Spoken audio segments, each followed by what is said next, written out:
રાષ્ટ્ર પર્વ નિમિત્તે પધારેલા મહેમાનો, ગ્રામજનો, શાળાના શિક્ષકો અને વહાલા મારા બાળકો, આજે હું તમને મારું ભારત વિશે થોડું કહેવા માંગુ છું.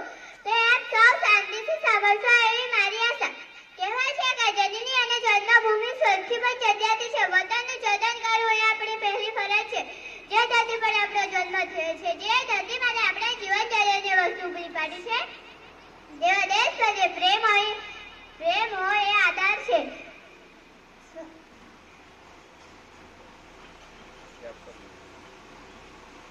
આઝાદી લડાઈ વખતે આપણા અનેક બંધુએ પોતાના તન, મન